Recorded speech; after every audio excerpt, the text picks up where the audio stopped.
You can't do everything. So you have to figure out what you're going to do and what you're going to actually let somebody else do. And really, once you come to that realization and you get the perfect person, you'll get more done. You'll get more accomplished. Welcome to the My Future Business Show, where we get you in front of your best audience and keep you there. Not only are we interviewing the biggest names in business to help you become even more successful, we're inviting you to book your spot on the show to help you grow your business. So at the end of the call, make sure you fill in the interview application form at myfuturebusiness.com/interviews. Hello and welcome back to the My Future Business Show. My name's Rick Nuske. I'm your host, and as always, I'd like to say thank you very much for all of the support that you have shown me for the show. I've been reading the feedback. It's wonderful, it's warm, it's supportive, and it's making all the difference knowing that the show is making a difference for you. Now, speaking of people who are making a difference, now if you're having trouble with your tech stack and you don't know really how to manage it and you're looking for somebody who can help you, I think my guest today will be that person. I'd like to welcome to the show Carlene Kelsey. Welcome to the show, Carlene. Hey, Rick. Thanks for having me. I hope you're having a good day. I'm having a wonderful day, Carlene. You know, I like to say I've got 2 feet and a heartbeat. I'm not going to complain too much. I'm hoping that you are too. Yes. Fantastic. Yes, it's a great day. The week is off to a busy start, which is wonderful. Yes. Fantastic. And I'm glad and happy to be here with you today. Excellent. Look, for everybody who is wondering, Carlene is a online manager. She's a coach, speaker, and technology specialist, and she focuses her services on coaches, course creators, and side hustlers who actually need help with the technical side of getting set up online. Now, that's never a small task, and I'd love to take a deep dive with you into some of those topics, Carlene. But first of all, I'd love to learn a little bit more about you. I wonder if we can start off with your current location. Where's home for you? Oh, home for me is outside of Phoenix, Arizona, in Chandler, the East Valley. It's hot as heck here right now because it's summertime, and it's over 100 degrees every day. Oh, wow. So we go out early in the morning, we go out in the evening, and we pretty much stay inside the rest of the day. Fantastic. But it's only this time of year, and it's a dry heat, they say.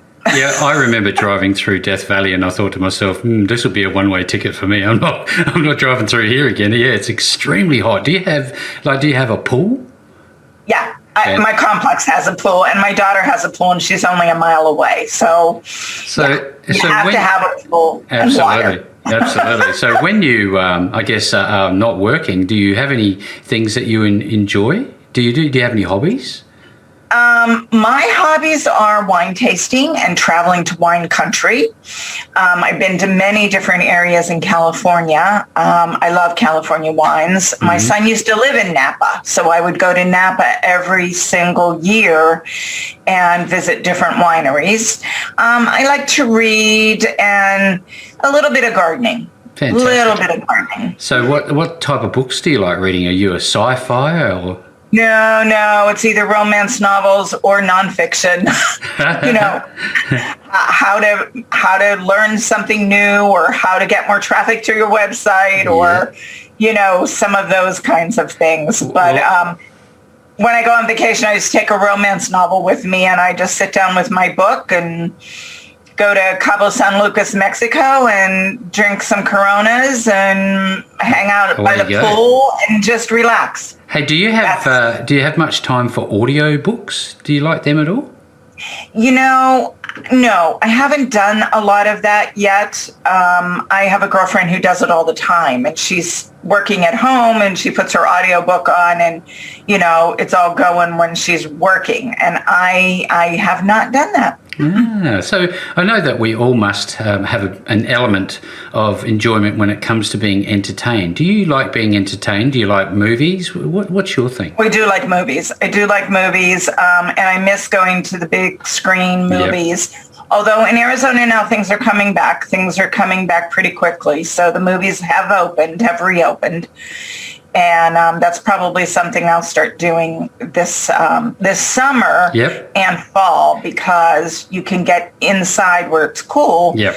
And not have to worry about the heat so much. It's funny because it's winter where we are at the moment, and we were just about to go to the drive-ins, and we've gone, you know what, it's going to be bucketing down with rain today. Have you ever had experiences like that, like drive-ins? Do you recall? I used to when I was a kid. I did a lot of drive-ins, because that was the thing back in the 60s and 70s. Well, speaking about when we were growing up, I wonder, do you have any fond memories back in when you were a child growing up? And what's one that you can recall, your most vivid memory? I came from a very poor family, and I was from the mountains of Western Pennsylvania. And so my mom did the best she could, and my dad was always working or on strike. He was a coal miner, so I'm a coal miner's daughter. Right. So the best times that I remember are our Sunday afternoon picnics. She would work all week, get stuff packed up for a picnic, and throw it all in the trunk, put the kids in the car. My dad would have the boat on the trailer, and we would go to the lake. There was a fairly large lake in the middle of Pennsylvania where we went every Sunday on a picnic. We'd have a watermelon, we'd have fried chicken, we'd have hamburgers and hot dogs. Oh, we'd take the New York Times newspaper, would read the paper. And those were really, really good family times. Yeah, thank you for sharing. I didn't realize how poor we were, but now I know that it was a sad situation. That was the most we could afford for a vacation or fun times. But saying that, those simple times are often the best times, aren't they? I agree. Absolutely. Yes. I appreciate you sharing because it gives some great context as to where you've come from. And I wonder, in those early formative years of your life, you talked about your parents, and I wonder, as you started growing up, who was it that you turned to and took inspiration from, who motivated you to become the person you are today, do you think? Or were there many? There probably were many. I was also raised Catholic, so I went 12 years to Catholic school. Mm-hmm. And so there were many of the nuns who would, my sixth grade teacher, I remember her very well, and she kind of helped me with school and, academics and things like that. Mm-hmm.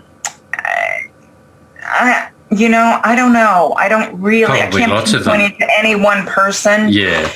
But my sixth grade sister Kristen teacher was very instrumental and helpful to me, and then I went on to high school, which was a little difficult. I was a really bad kid. I think we all are in some way, shape or form along the way. But, you have made a life for yourself, and you've done all the hard work. And I'd love to explore a little bit about, what a daily routine looks like for you nowadays, given that you're so busy working. Sure. Well, I get up and I drink my coffee, half calf. I don't do straight caffeine anymore. It's just better for me. Yeah. And I work on my customers' projects, and I've got a website I'm working on right now for someone. I really have boiled down. I started as a virtual assistant online way back in 2009, and I did pretty much everything. Anything that you needed online. I did newsletters for nonprofits. I did websites, of course. I did email marketing. I did social media. And so the three things that my clients always needed more of was helping with their website, helping with social media and making sure they were on the right platforms for their target market, because they're all different. Yep. And then email and autoresponders. I mean, you can start out online without a very big, fancy, expensive website. And I have a free gift, which is learning the 5 steps to get started online. Fantastic. And folks can certainly go and download that. I have a quick bit.ly link for that. It's bit.ly, that's all lowercase, / capital S for start, START, and then my initials, C like Charlie, A like Apple, K like King, and those are all capitals. That gives them the 5 steps that they can do to get started online. And you don't have to start out with a big, fancy, complicated website. Keep it simple. I mean, you start out with a simple 1-page free one in about.me or wiseintro.com. And that gives you a presence to point people to. It's like a business card. Yep. It's not a full business website, but that's all you need to get started. Mm-hmm.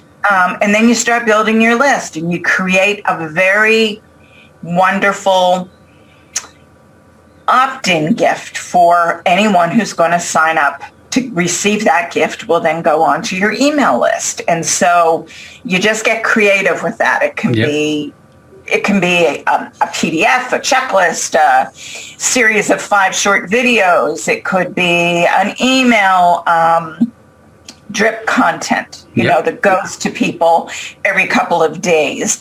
Something that's going to give your followers value, and they are going to be able to use it to have one big, one big presence, takeaway, one big transformation. Mm-hmm. So you concentrate on one thing in your free gift, and then folks will start following you. And there's a process that I work with and coach my customers through. Yep. So, my day is working on those things, checking my my social media stats, not all day long, just 3 times a day. Check my email.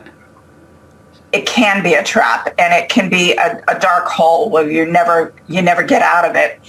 So I do social media about 3 times a day. I do my email a couple times a day, and I don't just stay in there all day long.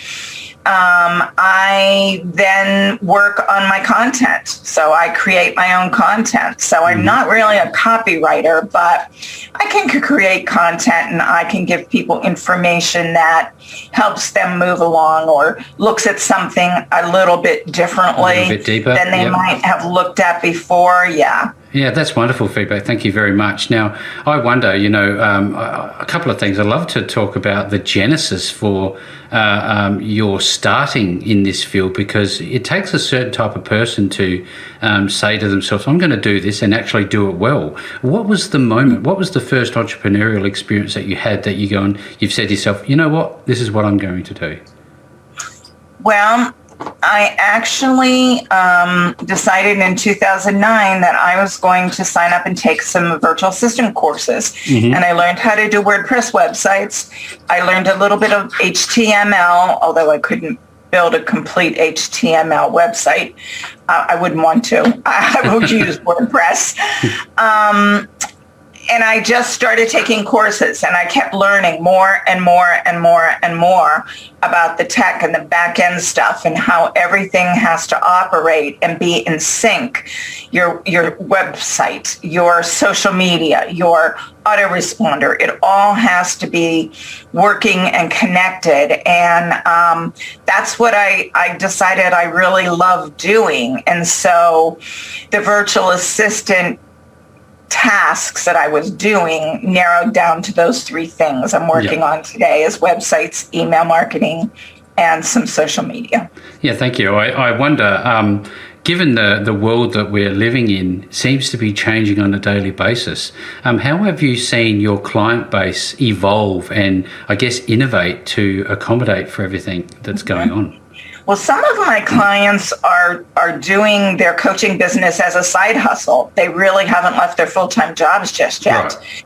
They're starting to build up to where they can leave their full-time positions and have a successful coaching business. So, and I work very well with those people because even we meet on weekends if need be, because they're working their full-time job. And now, yes, they were all working at home. Many of them are starting to go back to the office. And right now I only have 2 clients like that are doing that as a, getting their coaching business up as a side hustle. So things have changed. I have another gal that is a full-time coach, and she really was fighting me tooth and nail to get on social media. I got her going with some social media, and she now has, she's excited about this, over 400 people following her on LinkedIn. And she puts content on LinkedIn twice a week now. And she's on Instagram. I built her an Instagram profile. She always had Facebook, and that's the one she was most comfortable with. But I got her to expand a bit, more reach, reach different kinds of people. Her customers are on LinkedIn. They're probably on Facebook too, because she's a business coach. And so she coaches people and teams on leadership and just figuring out what's the next thing they need to do in their business. But she really is doing well in social media, and I'm her tech person because she's not a techie person. That's where you take over. She'll admit that. She'll admit that right away. And I think that's important, is coming to that realization that, and it's a bit of sage insight, I guess, because we need to come to the recognition that we can't do everything ourselves, can we? You can't do everything. So you have to figure out what you're going to do and what you're going to actually let somebody else do. Really, once you come to that realization and you get the perfect person, you'll get more done. You'll get more accomplished. Yeah, absolutely. Now, much of what you are doing is could be considered transactional. You have a client come to you, they want an outcome, they want a website, but I think there must be much more to it than that. Do you think that you're building relationships, and how important is trust in all of this? Trust is very important. Trust is very important, and in any kind of business, folks need to know, like, and trust you before they're going to buy from you. Mm-hmm. Even if you have a store on the street, you need to have an online presence first, or second. You have to have something that people can research.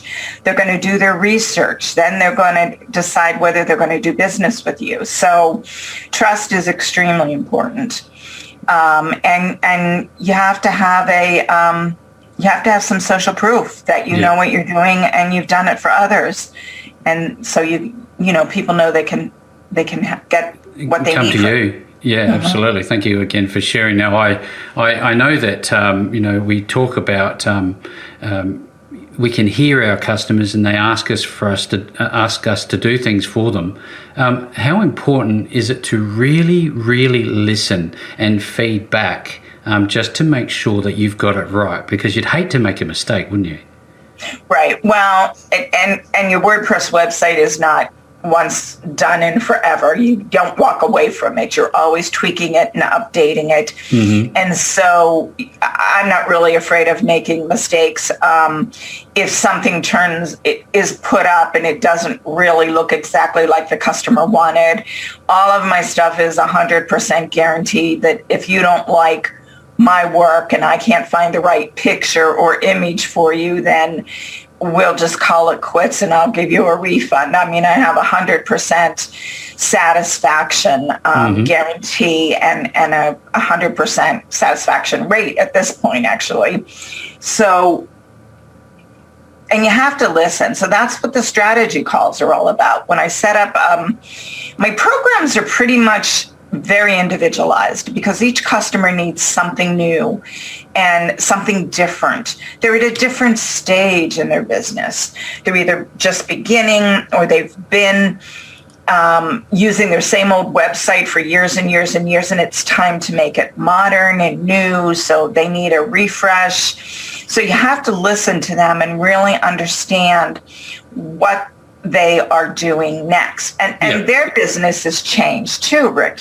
Sometimes they start out doing one thing as a coach or a course creator, and it takes them in a different direction. So 3 years down the road, they might need to tweak their website for a slightly different view than how it was built.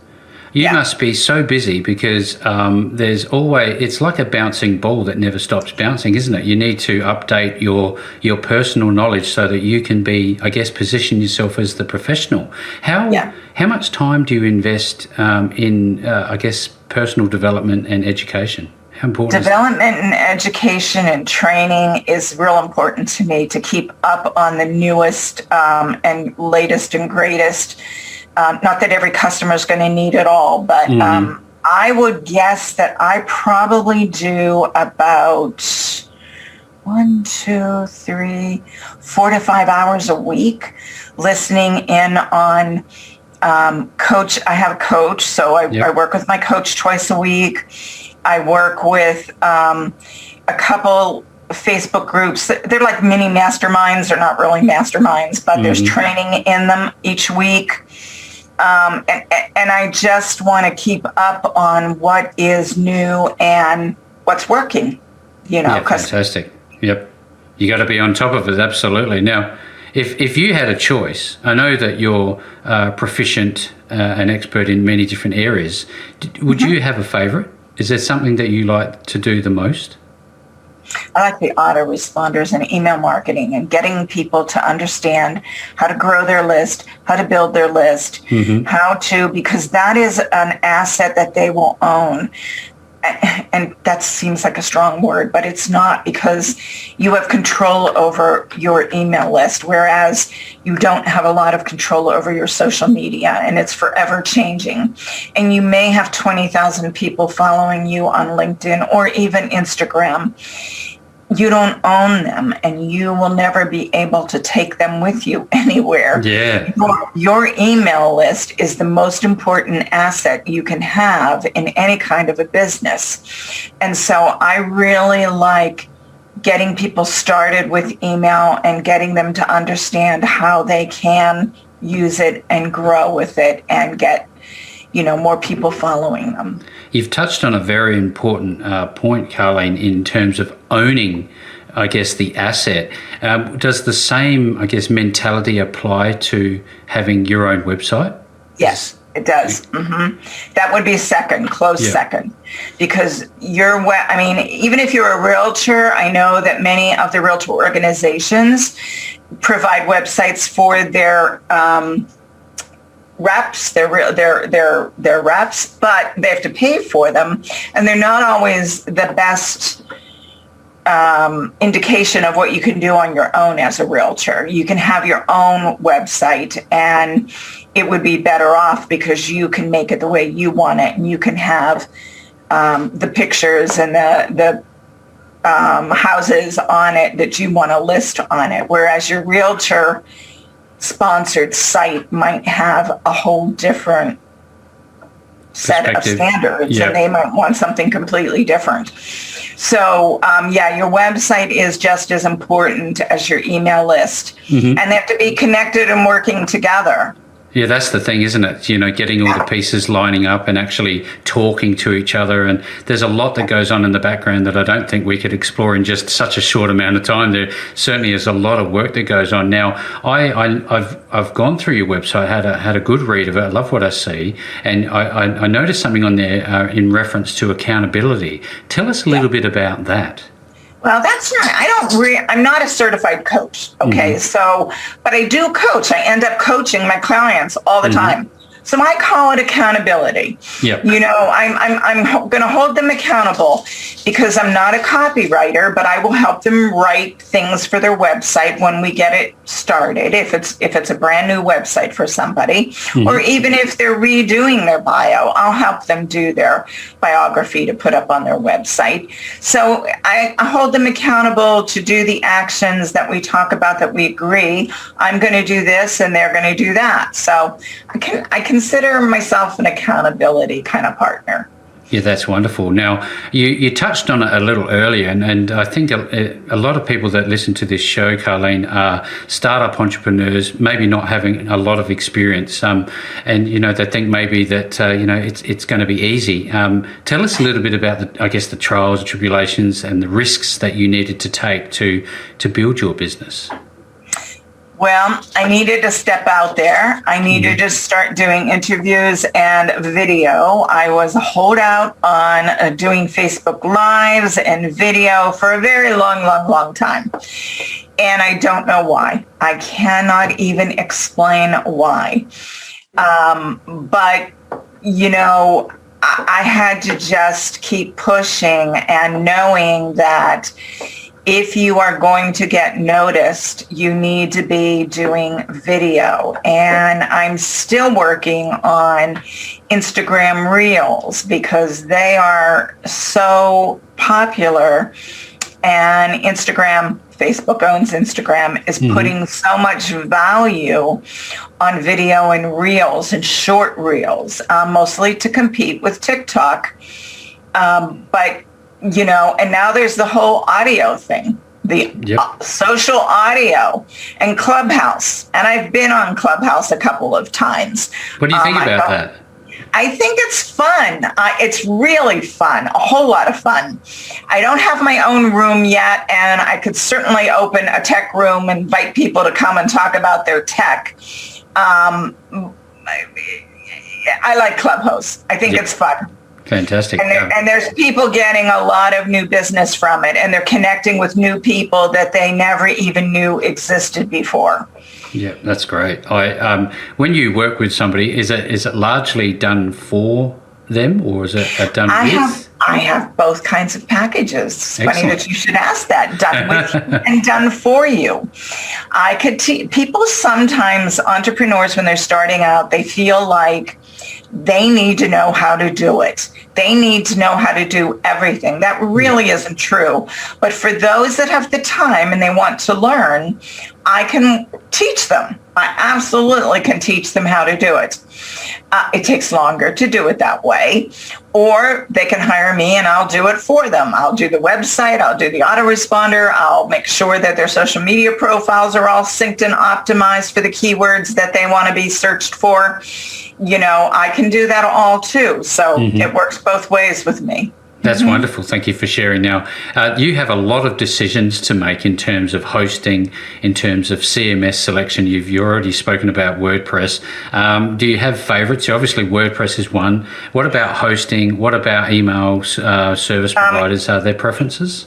Yes, I do. I use ConvertKit, and I like ConvertKit the best for email and autoresponder because it does a lot of things, and it's not stagnant. They're constantly updating it and making new things. ConvertKit will allow you to create landing pages, so you don't need a full-blown website. You just need a landing page when you get started. Yeah. It will allow you to send broadcasts. Now, and that's all in the free version. It will be free up until you get 1,000 people on your list. As of today, this taping, that could change. And it sometimes does. Yeah. But they now have, you can put your products for sale, your digital products for sale on ConvertKit, and you can send people to those landing pages. So they keep growing and expanding and offering new things. It took them a long time to allow us to embed videos right in emails. That came along about 60 days ago. So a couple months ago, now we can do videos right in our emails. If you link to an unpublished YouTube or Vimeo. Yes. Yep. Yeah.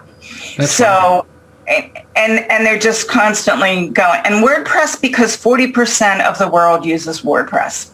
Yeah. It's 39 point some percent, and it's almost 40%. And I really feel that it's the biggest, it's the best.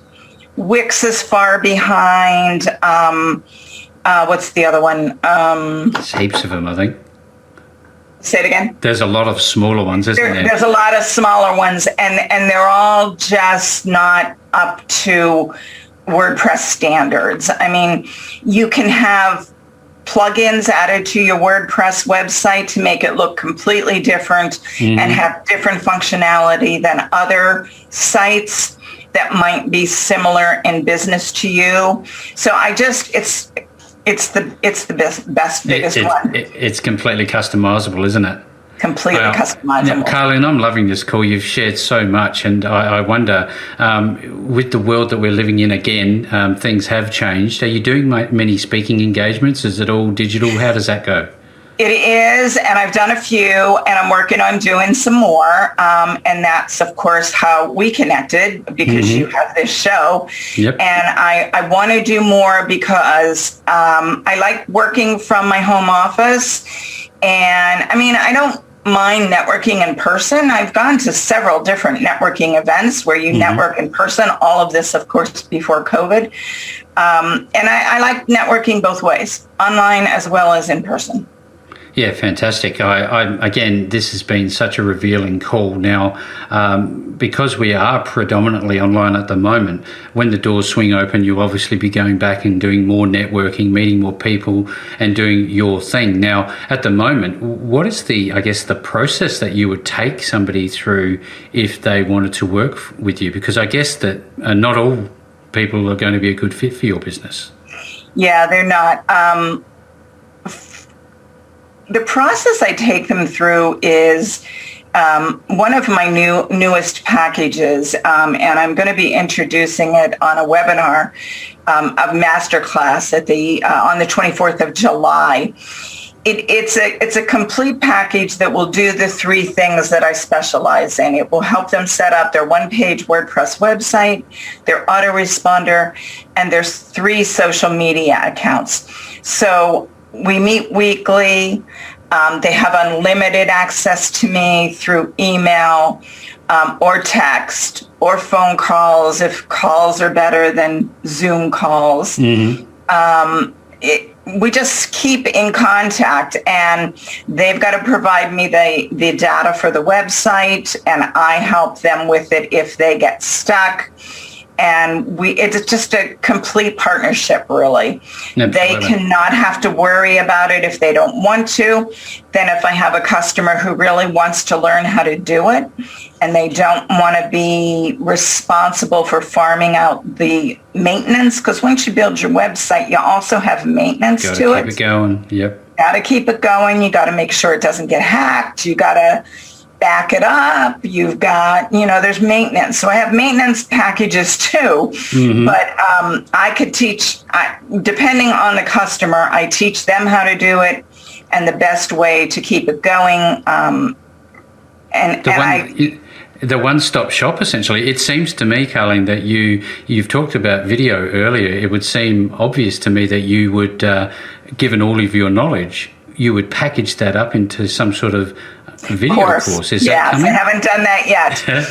Yeah, that's correct. And that's probably my next step, and I won't get to it this year, but next year, put it all in a video course and actually sell it. Yeah, if it adds value, absolutely. Again, this has been a fantastic call. I know that everybody on the call this today, Carlene, has taken away a lot of value from what you're sharing. I'm sure that they want to reach out to talk with you, learn more about you. Now, if that be the case, where actually are they going to find you? Where are the places they can find you online? They can find my website at www.carlenekelsey.biz. That's CARLENE.biz. They could attend my masterclass that I'm holding on the 24th of July, and I have a small link for that. It's free to register. We're going to be talking about content, and after you create your content plan, what do you do next? Yep. And that is bit.ly, so that's small bit.ly/2 capital U, capital J, small e, capital W, small s, capital A. Wonderful. That'll let them register for the masterclass where we talk about content. I give them some ideas how to not be petrified of sitting down at a computer and not being able to come up with content. And then what happens after that, how they make the content part of their regular every work. Integrate it. how they integrate it into their whole business. Yeah, well, thank you so much for sharing. Now, for anybody who's on a call today, as is normally the case, I'll be making sure that you get the links back to carlenekelsey.biz. And I'm sure somewhere along the line, if you don't find the bit.ly or remember the bit.ly links that Carlene's just mentioned, that she would make it available to you. Just need to reach out to her and just visit her website, carlenekelsey.biz. Now, with all that being said, Carlene, I've had just such a wonderful time spending some time with you on the My Future Business show today. Well, thank you, Rick. It was a pleasure to be here, and it was. I hope it was helpful to your audience, and I hope they'll get some good information out of it. Thanks for joining us today. If you enjoyed the call, then make sure to subscribe, leave a comment, share us with your friends, and book your spot on the show at myfuturebusiness.com/interviews. And if you're looking for solutions that will help grow your business, then visit myfuturebusiness.com/shop.